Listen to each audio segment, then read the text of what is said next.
మనం అందరం గుడికి వెళ్తాం. భగవంతుడి ముందు కూర్చొని చేతులు జోడిస్తాం. కావలసింది కోరుకుంటాం. ఎప్పుడైనా ఆలోచించారా దేవుడికి ఏమనిపించుంటుందో? నా భక్తులు నా దగ్గరకు వచ్చేది కోరికలు నెరవేర్చుకోవడానికి కానీ నన్ను కలవడానికి కాదు అని. అందరూ గుడికి వెళ్తారు, తమ తమ కోరికలని దేవుడి ముందు పెడతారు.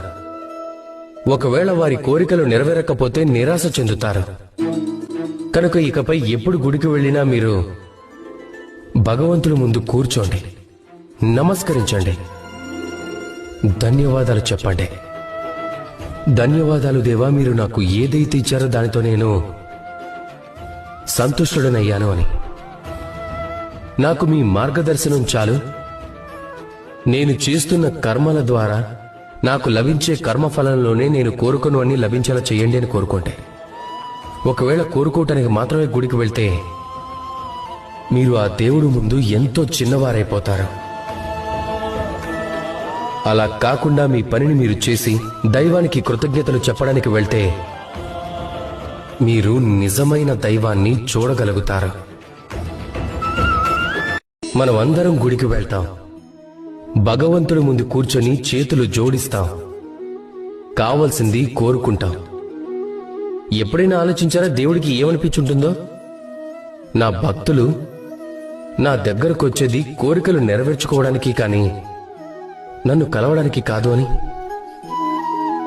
అందరూ గుడికి వెళ్తారు, తమ తమ కోరికలని దేవుడి ముందు పెడతారు. ఒకవేళ వారి కోరికలు నెరవేరకపోతే నిరాశ చెందుతారు.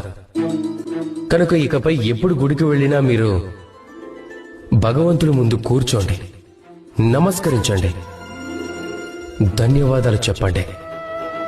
ధన్యవాదాలు దేవా, మీరు నాకు ఏదైతే ఇచ్చారో దానితో నేను సంతుష్టుడనయ్యాను అని.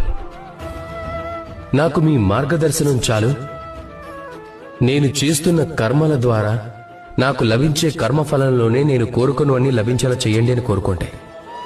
ఒకవేళ కోరుకోవటానికి మాత్రమే గుడికి వెళ్తే మీరు ఆ దేవుడు ముందు ఎంతో చిన్నవారైపోతారు. అలా కాకుండా మీ పనిని మీరు చేసి దైవానికి కృతజ్ఞతలు చెప్పడానికి వెళ్తే మీరు నిజమైన దైవాన్ని చూడగలుగుతారు.